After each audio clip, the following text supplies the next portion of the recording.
Welcome to this episode of the Million Dollar Mastermind. I'm Larry Weidel, and before we get started, if you want to know exactly how to win again and again, go to weidelonwinning.com/webinar now to watch something I've put together for you. Now let's get going into this episode of Million Dollar Mastermind. I'm here with Brian Minick. And Brian has a fascinating story of how his company, Zero Bounce, exploded in 4 years to over 100,000 paying customer companies in every country in the world. And, you learn some lessons from doing those kind of things. And so thanks for taking the time to share some of your insights today, Brian. You're welcome. Thank you. I appreciate you having me. And Brian, let me ask you this. Talk about, we're all human beings, and you got to look for where your satisfaction, you got to get satisfaction from what you're doing. You need approval, some kind of sign. You got to have success. At some point, You got to have success. And part of success is feedback from the people you're around that this relationship is working. They're responding to you. You feel free to make comments, to kid around with them, to make suggestions, and have them take it in the right kind of way. But to know you have their respect, that's what the rookie leader, the new boss in a situation, in an existing veteran team, that's the hurdle they have to overcome. It's easier when you're doing a startup. But talk about that phenomena of working your way up to where you have, and how important it is to have the respect of the team and the people you're working with. Yeah. So to me, it's probably it's up there on the top of the list of most important reasons, most important things that you should be focusing on as you're trying to grow a company. But one of the things that makes me very fulfilled is getting messages all the time from team members saying we couldn't have done this without you, or thank you for everything. And and my response is usually, I didn't do anything. You did it. No, Brian, you did it. No, I didn't do it. I enabled you to accomplish great things, which then gave me the satisfaction back, right? So, it's a very, to me, a selfless thing where you want everyone else to be successful. And when you have success within business units of the organization that especially you're directly responsible for, I mean, that's an achievement. It's a good feeling. And, you sleep well at night, you wake up in the morning energized, and so does the people around you. And so, respect in the business world can be purely based on title, right? So you're my superior and I quote unquote respect you. It's a form of garbage, in my opinion. I've always looked at it as we're all on the same playing field. Titles are nothing. They're not, not what makes and breaks a company. It's the people. So, putting yourself on their level, and vice versa, letting them have some say in what we do, and they understand why we're doing things and have input and decision making as part of that. And so for me, so that's pretty achieved. It's a very big achievement that is very hard to actually even explain, but it kind of creates some bubbles inside that just make you feel good. It is hard to explain, but it's worth making the effort to try and explain it, because it comes from the fact that they sense you respect them. Yes. And you're going to back them, and you're in it together, that type of thing. And the other thing is, they got to get the idea we're doing something big here. This is important. This is big. And you got a big role in it. And this is going to, this thing we're trying, it's not just something we're doing to make work or to appear to be busy. We're doing this to explode the company, to grow the thing, break into new markets, come up with new services, new ideas that haven't been thought of before. And, we're trying to revolutionize the way this thing, quicker, faster, simpler, better. And to have that kind of feeling, well, you're really not going to have any of those things happen if your team doesn't have that respect back and forth for you. Fear only goes so far. I mean, you can drive a company with fear, but usually the leader that comes in and drives a company with fear doesn't last long. That's why I think a lot of CEOs have short shelf lives inside companies. They come in, they're going to clean this up. They got a directive from the board of directors that this is screwed up. And by God, they're going to come in, not, a new sheriff in town. And they throw things around, and they fix that problem. But in the process, they alienate everybody on the team. It's kind of like, win the battle, lose the war. And this thing about empowering, what we're talking about, empowering your team, the funny thing, I remember so many things from my experience of going through this when we were building our financial services network all over North America. You always have training centers that you launch things out of, and your hub. And so, especially back in the dark ages, before all of the technology, but it was face to face. You had to see people, you had to talk to people, you had to have in-person meetings and all. But in the beginning, Brian, we have to come up with a solution. There's nobody else around. That's but correct. And the thing is, the faster you go, there's more decisions to be made. And what I've found, our job, we were preparing people for leadership. We were trying, the purpose of it was not just to make sales.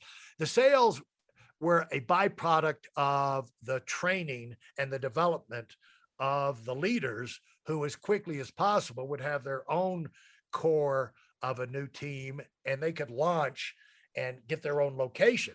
And so you're trying to empower them to be independent leaders on their own. And in the beginning, I used to stay up nights, kind of, you have so many decisions to make when you grow. Mm-hmm. And, I just drove myself nuts with this. But finally, guess what? I wore myself out. And I said, just from the sheer volume of this thing, I just reached a point where I said, when my job, Brian, became to be the guy to recognize where we were headed and what was getting ready to be a problem, and to go in the group and say, hey, we're doing great. Things are happening. We're compounding. Unbelievable. But guess what? Growth creates bottlenecks, growth create, you outgrow rooms, you outgrow pipelines, you outgrow, maybe this will take 30 gallons of water an hour through this pipe. But if you hit a gusher and you need 100 gallons of water, you get a river, you're going to overflow, you're going to flood. So you run into these problems with size of training class, size of facility, size of everything. And I just got the point, Brian, where I changed how I looked at my job. And I looked at my job as, I'm the guy who's got to recognize what's coming, go get the team leaders and say, hey, we can keep doing what we're doing, but we're going to explode this system. And so we've got a lead time now to think about it. What are we going to do about this? Because we're going to be there pretty quick. And so what I found was sometimes the dumbest guy in the room had the best idea. It's just undeniable, really. Not always, but give them a chance to throw some ideas out there. And that's when magic can happen, because that stimulates you too, because you start firing back, you stimulate each other rather than you have to be the person, because you decide, Moses is on the mountain. He comes down with the 10 commandments and he's got to ram them down everybody's throat. That's the way a lot of leaders run their businesses forever. We've got some marketing people who work with us out of Miami in our art business, and their father had a furniture company down in Argentina. The oldest daughter was a whiz at business. She went to school. She got her degree while she was doing that. And while she was growing up, she essentially ran the clothing factory. And then she got her degree. That's her father, only if you do it my way. It's like, what, you know, she had been running it already. Why not trust her? And her thing was, why did I go to school if you're not going to let me run things, use what I've learned, experiment, grow, drive this thing up? I've already proven that I can run it your way, but the future is going to be different. Guess what? He didn't budge. She quit. She moved to Miami from Argentina. Her little sister went with her, and that's why they're in Miami today. And the father had no one left, so he had no choice but to just shut the factory down. He couldn't even get anybody to buy it. And the thing is, stubbornness plays out in failure everywhere you look. There's easy to find examples, but that's why, the success is not necessarily genius all the time, but it has to do with being flexible, being dynamic, getting good people, getting good ideas on the table, batting them around and say, which one do we want to do next? And so it all comes around, the respect you get from them really relates to, and to build that respecting team really comes down to empowering your people to take ownership of projects and come up with solutions. Don't you think? Hey, listen, there's a lot of information online, but there aren't a lot of people who've actually done something. In my case, I've actually built a successful business that's accrued over $5 billion in assets under management and has done well even during trying times. Now, if you want to know exactly how I've done this, go to whitelmwinning.com/webinar now. I've compressed a decade of learning into 5 short weeks just for those of you who want to give yourself an incredible advantage and are tired of waiting and watching others move up. I couldn't agree more. I mean, if you don't trust your decision makers, then what are you doing, right? That's not the right person. And one of the things that I found challenging as I was shifting from making all the decisions to hopefully making very little decisions was always agreeing with the decision that was presented to me, right? Or the direction that was going to be chosen. So, there's plenty of times where I didn't agree 100% with the path, but I said, you know what, this person's more connected to it, maybe has a different point of view. I've gotten all the information. I don't think it's wrong. I think it's just different, and I'll let them go for it. And if they fail, what's the worst thing that can happen? I always think about that. What is literally the worst thing that can happen? Now, if we're talking about life's on the line, that's a different story, right? But if we're talking about, will this piece of marketing be 10% effective or 11% effective? What's is that worth not trusting somebody? Is that worth kicking their legs out and ruining everything you're going for? No. So, trust them. And if you don't trust them, you should evaluate that person. That's just really how I feel. But once they say, oh, I know you don't agree with the decision completely, but this is the way I really think it should be, and you let them do it, if they fail, it's okay, and they will think differently next time. And so I think that's just what's continuously important, is to let people fail. I actually think it's super important to let people fail. Like we have not moved as a country because we've been successful in every single thing we've done. We've failed all over the place.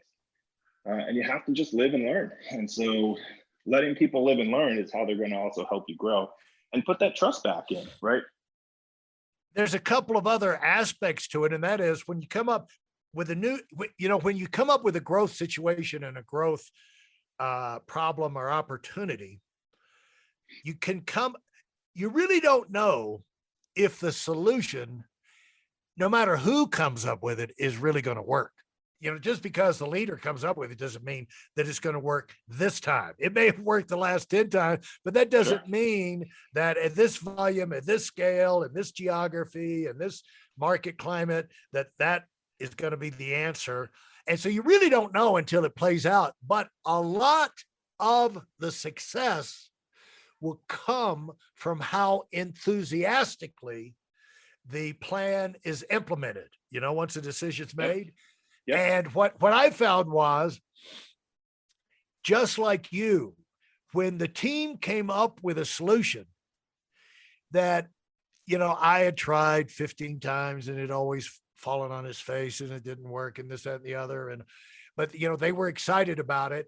I would say go, go, go, because I knew even a mediocre, I wasn't saying that the idea was mediocre, but even if it was a mediocre idea, if it was implemented with extraordinary enthusiasm, you got a high likelihood of success. And if it's their idea, they're going to be a whole lot more enthusiastic at implementing it than if it's some that Moses brought down from the mountain and told him to do it this way, Larry, I think it's so important when you talk about, I'm a young guy. And the one thing that has been super important for me as I continue to evolve in my career and continue to get higher and higher positions within companies and essentially lead them, is you can't forget where you came from, right? And so I remember being the young kid on the block who had tons of ideas and tons of energy, and presenting those ideas to leaders in an organization that I was in, for them to just kick it right back in my face and say, sure, but it's not a priority for us. Thanks for the idea. Yeah. It's deflating. And so, you want to see me never come up with an idea again? Kick me down 100 times. I'm not gonna, I'm gonna leave, right? And so, the one thing that I promised myself was to never forget where I've been. And so when these people have the ideas, I literally like time machine back into myself when I was there, saying, let me do the idea. Let me do the idea. All I wanted to do was the damn idea. And again, what's the worst thing that happens if it fails? Do we go out of business? Probably not. Did something maybe get 2% better? Maybe. And that 2% over 10 people, over 6 ideas per year each, that's growth. Right. And, absolutely. And that's where people are closing their eyes and being, too cool for the room. And I just totally disagree with it. And something that I think is super important.